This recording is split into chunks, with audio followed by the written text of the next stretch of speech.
guys, I'm Ritu, and with me as always, Manglam. You know, Manglam, growing up, you had two kinds of eaters. There were people like you, the vegetarians, and there were people like me, the non-vegetarians. But what have you today? I mean, there's vegans, there's pescatarians. There's eggetarians, people who are vegetarian but eat only egg, make that exception. There's lacto-vegetarians, there's evo-vegetarians, or I don't even know the kind of tarians that exist now. It's just... A lot of them are actually annoying as well. But, you know, to be very honest, I eat vegetarian food and the only egg I consume are in desserts. Well, I don't know what category that you fall into. Desertarian. But you know what? The fact of the matter is these evolving diet preferences, the health consciousness and rising awareness for climate change, all of this has given rise to a food revolution of sorts, and that is what we're going to discuss today on Mad About Markets. And you know what? These ingredients for success of this food revolution, you have the new protein options, which are based on plants, which are microorganisms, fermentation and cultivated through animal cells. So these are the kinds of alternative protein products which aim to, one, mimic the look, the feel, and the nutritional profile of your regular animal-based meats and products. And that is what we're going to discuss today. The big question, how big is the market? How large is this alternate protein market? What pace is it growing at, and how quickly will it get to the critical mass that we're talking about? Well, the world's consumers love animal-based proteins, so much so that in 2020, we ate nearly 574 million metric tons worth of meat, seafood, dairy and eggs. That's almost 75 kilograms per person. That's also the average weight of a human being on Earth. The total protein consumption was 587 million tons, of which 13 million metric tons was alternate proteins. This is just 2020. But a report by BCG says that this market for alternate proteins, which is the green part that you see here, could grow all the way from 13 million tons to close to 97 million metric tons by 2035. And that's just the base case scenario. The bulk of this, of course, will be plant-based meats at about 69 million metric tons. So that's a lot of plant-based meats that we're talking about.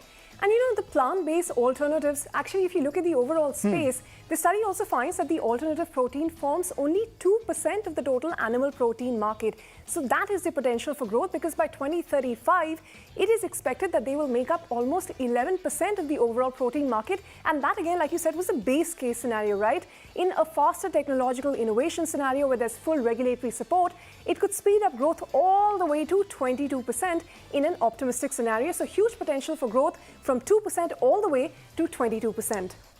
On that note, let's bring in our experts on the show today. It's a packed house. We have Deepika Bhan, the President of Packaged Foods at Tata Consumer Products, Ashu Phake, the Vice President and Business Head of Frozen Foods at ITC, Varun Deshpande, who is the Managing Director at the Good Food Institute, are some of the people joining us. That's not all. We also have Sandeep Singh, who is the co-founder of Blue Tribe Foods. Remember, this is the one that has Virat Kohli's investment in it. Shraddha Bhansali, the COO and co-founder at Evo Foods too, will join us here in the studio in just a bit. But let's go across to Varun first. Varun, what according to you is the size of the global alternate protein market, and what according to you again is the potential that it has in India itself? So at the Good Food Institute India, you know, we've seen a lot of projections from the likes of Kearney, UBS, JP Morgan, the companies that kind of size these markets globally. Have said that the plant-based meat market in particular is worth anywhere from about $90 billion to $370 billion globally by the year 2030 or 2035, right? And that's obviously a huge multi-billion-dollar global opportunity. The Indian opportunity within that is also sizable, right? Within this decade, the modeling that we've done indicates that we can get to about anywhere from about 1,800 crores to about 3,000 crores plus just for the domestic consumption of plant-based meat, with additional roughly the same size of export opportunity, right? So if you look at the significant opportunity that we have in India, it's not just for the domestic market, but also to fulfill some of that very large global demand for these products. No, absolutely. And, you know, various studies have various estimates. But Sandeep, let me come to you on that note, because, you know, you've been one of the early players in the market. What is the typical target customer? I mean, are you focusing on the vegetarians who are curious to try this mock meat, or is it non-vegetarians who you think will shift because of various reasons? And who is it a harder sell to? First things first, we are not with the vegetarian population.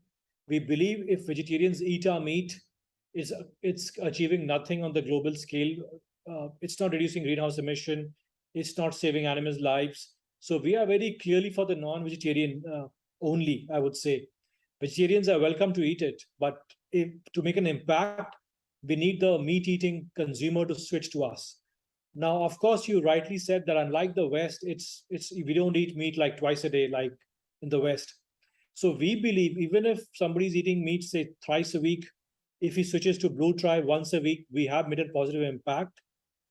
And there are a lot of people who are very conscious. The consumer and the youth of today are very conscious about the impact on the environment. They are a very discerning set of audiences we have today, consumers we have.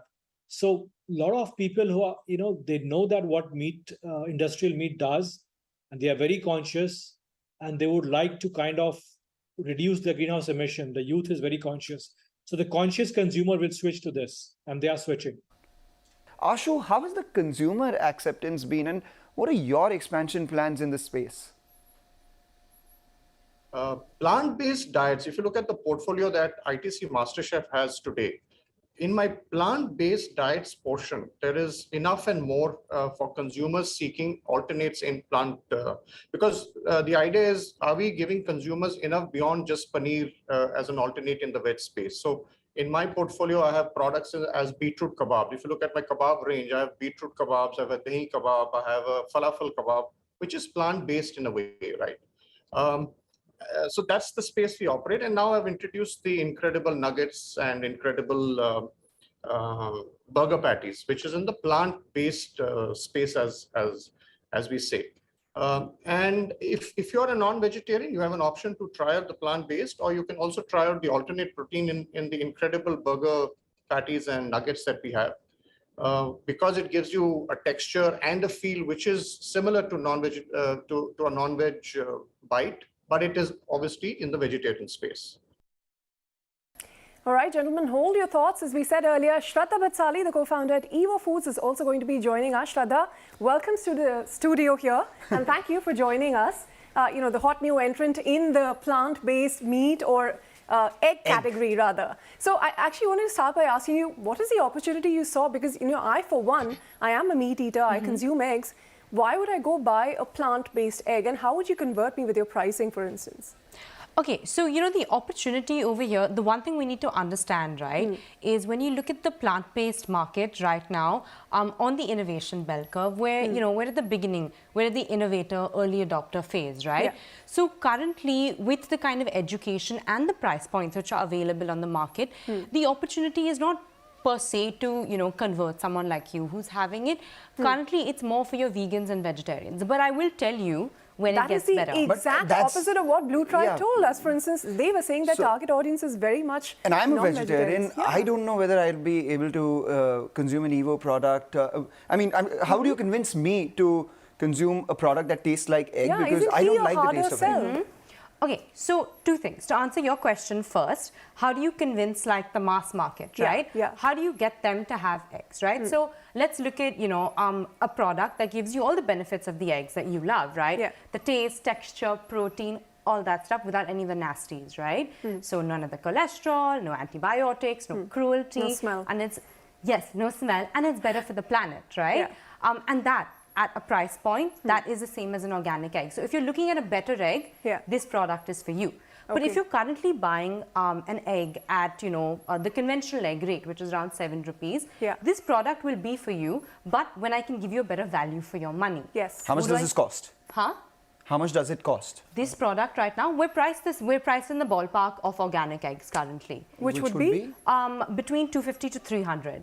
Oh, wow. From 7 rupees an egg to 250 to 300 an egg. No, not per egg. Oh, okay, per dozen. Which is like 6 to 7.5 eggs. Okay. Depending on the packaging, Okay, makes sense. Would you buy a product like that? And can you use it as an ingredient for which eggs are used, say, baking cakes, etc.? So the product that we have right now, which is the plant-based boiled egg, that you can use exactly how you'd use a boiled egg, right? You can fry it, you can pan grill it, you can use it in a mousse, you can put it on your avo toast, eat it plain, any of that fun stuff.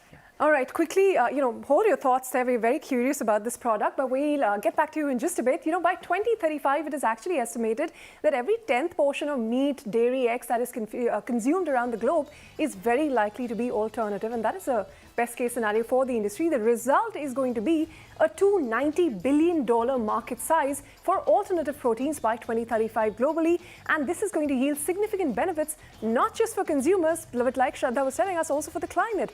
So a BCG study again finds that the shift to plant-based meat and eggs alone is going to save more than 1 gigaton of carbon dioxide emissions, which is the equal of Japan going completely carbon neutral for an entire year. Eating that much plant-based protein is also going to save enough water to supply the city of London for 40 years and make a major contribution to food security and our planet's biodiversity. All right, then let's shift focus to India itself. About 70% of India's population, as against popular belief, is actually non-vegetarian. But we consume relatively low quantities of meat, which is sometimes referred to as flexitarians. About 50% of our population in the 15 to 49 age bracket also is digitally connected with the global trends. And this is something we here on Mad About Markets have been looking at ever since we started. And this is also the demographic which is looking to improve their lifestyle. And lastly, 7 out of 10 Indians are found to be deficient in proteins. And that explains the significant scope for consumption and conversion to alternate proteins, specifically plant-based meats. The other two categories of alternate proteins, which are microorganism based and we have the animal cell based protein as well, are in an extremely nascent stage, like Shraddha said, of the innovation bell curve. So we focus on the potential of plant-based meat market itself. We had a report coming in from Nirmal Bang estimating that the Indian plant-based meat market, which is currently about $30 to $40 million, by 2024, not too far away from now, it's expected to touch all the way up to $500 million, or roughly $500 million. And other reports too suggest that this market may double from there on to $1 billion by 2030 itself. So that's quite a size that we're talking about. But who are the players that dominate this market? It's people like you. It's startups, actually. It's very much dominated by startups in India. And they've made rapid progress over the years. So you have your early starters, the likes of Ahimsa, and then you have Evolved and Blue Tribe that came in later. Evo, of course, now Imagine Meats. All of these players have been in this space for a while now. But now, MNCs like Nestle and Unilever are also acquiring and even organically launching their own plant-based meat products globally. And if you see world over, whether it is your Domino's, your McDonald's, Subway, all of these chains, they have introduced plant-based meat products on their menus, and that trend is also picking up in India.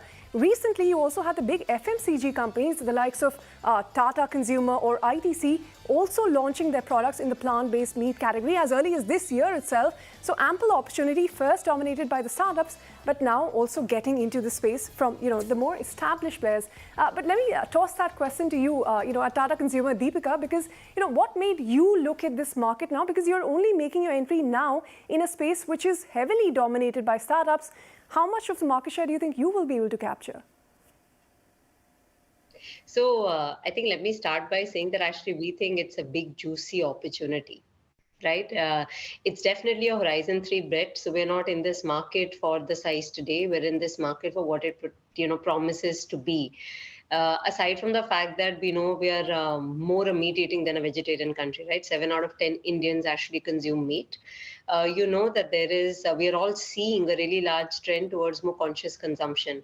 So people are definitely more mindful of the food that they eat, both from a nutrition standpoint, as well as increasingly from a good for planet standpoint.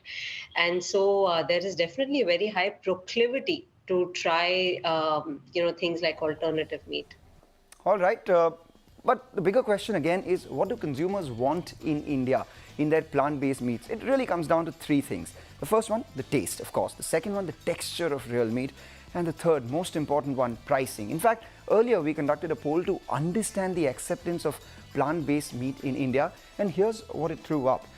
Half of them said, no thanks, I'm vegetarian. And a third of them said, hell no, bring me the meat.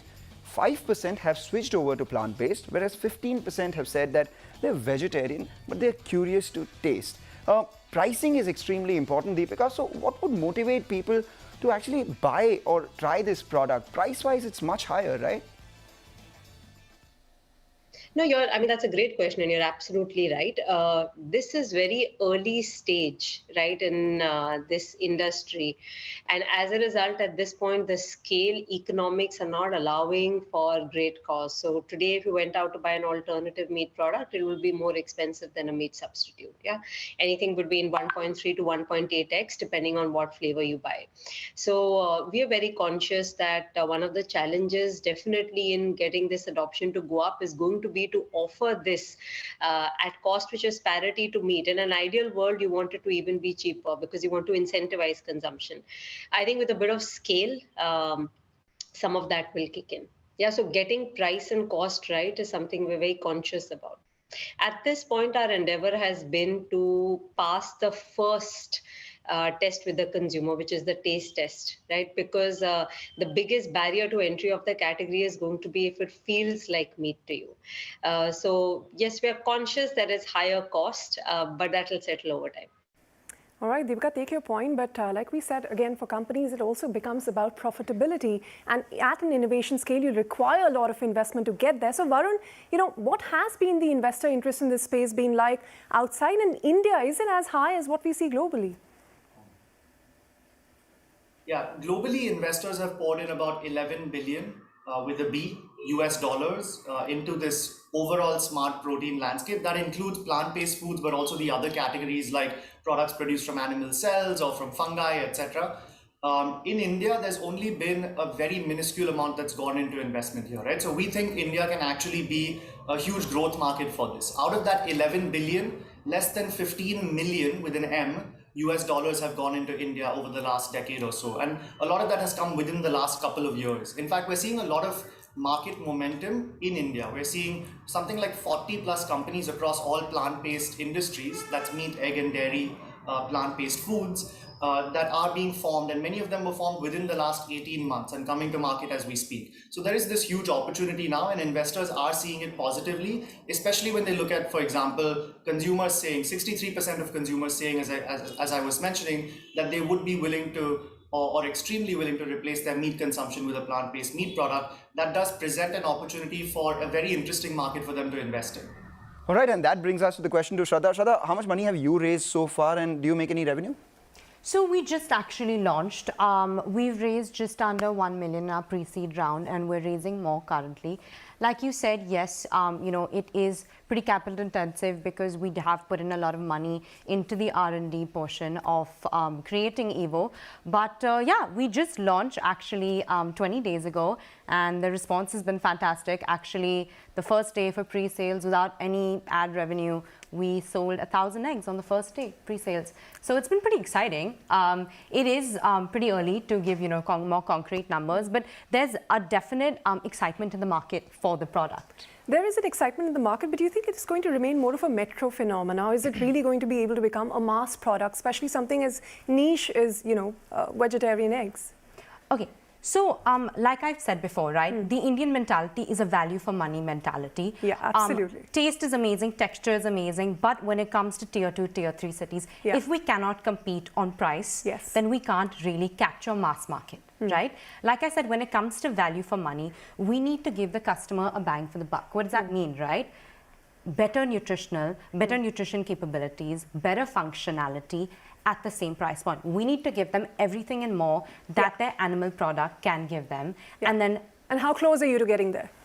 So we actually just entered an amazing partnership with Ginkgo Bioworks to also, use precision fermentation to produce actual egg cells, through fermentation. So while we talk about, it's nascent, the technology is not that far away. I do believe that within the next 5 years, we can make a genuinely better egg that's not similar to an egg, but that is an egg and at a better price point. It's a process, and we're getting there. Yes. All right, so that brings us to the time where we take a short break. And on the other side, actually, we also look at key growth drivers, the speed bump in the alternative protein space, and discuss the bigger question. As always, we will ask the bigger question, and that is, can alternate proteins be true mass market products of the future? That and more when we return. And Shraddha, thank you very much for your time here. Thank you so much.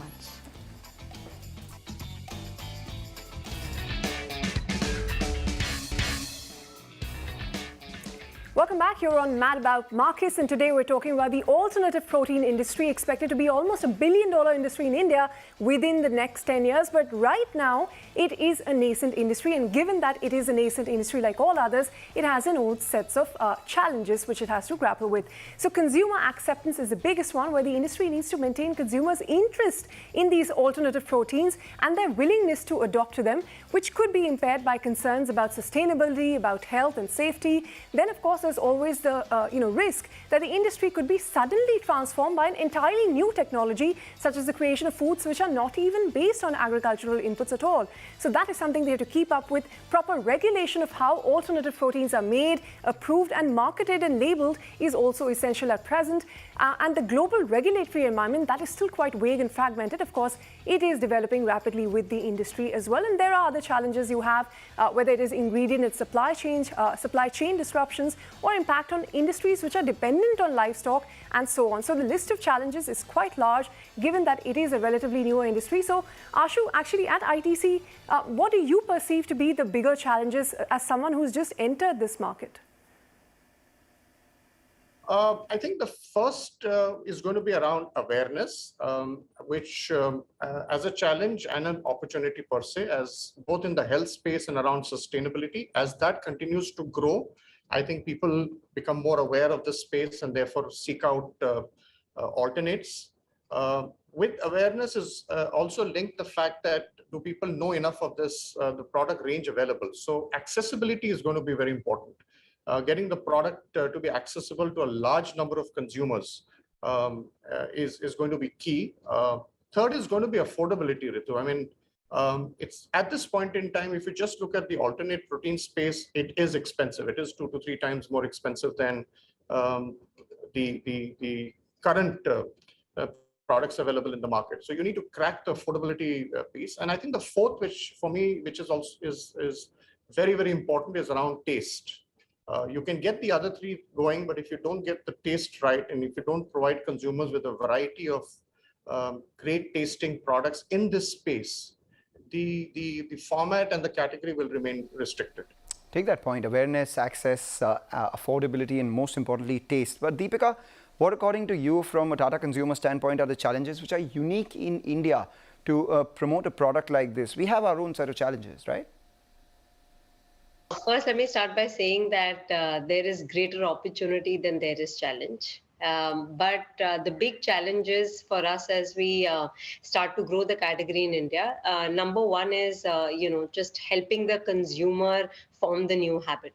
Right. So we're very encouraged by consumer studies that say that actually 6 out of 10 consumers are very open to buying an alternative meat product. So, but helping them make this journey, really changing the habit in a country like India. So that's the first.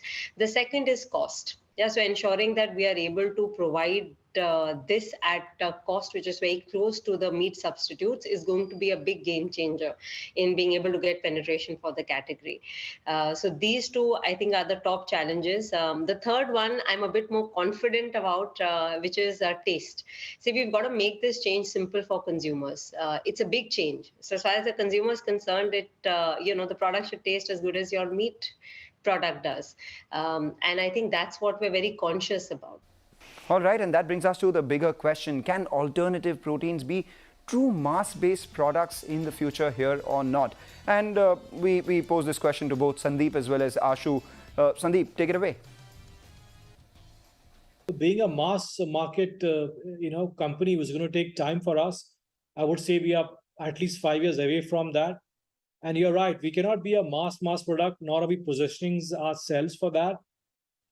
It's going to take time. So in 5 to 6 years, when there'll be price parity with animal-based product, we could have some chances of becoming a mass company. We'll have to wait and see in terms of how it evolves. And if you're specifically talking of alternate proteins, and as I said, this will of course depend on those 4 key drivers around affordability and taste and accessibility and awareness. And that'll determine how the category evolves. But as we say and as we speak, within that there is a category, as I keep referring to it, in terms of plant-based diets, right? which is a whole set of ingredient-led products. So whether the ingredients are lentil-based, whether the ingredients are pulses-based, whether the ingredients has a part of dairy in it, that's the portfolio which is also going to play an important role. So as you give consumers choices in both these spaces, one is plant-based diets and alternate protein spaces, I think the category will start to see emerge differently over the next few years. All right, on that note, we are going to wrap up this edition of Mad About Markets. So Ashu, Deepika, Varun, Sandeep, all of you, thank you very much for taking time out and joining us here today. All right, with that, we wrap up on this edition. See you again, same time next week.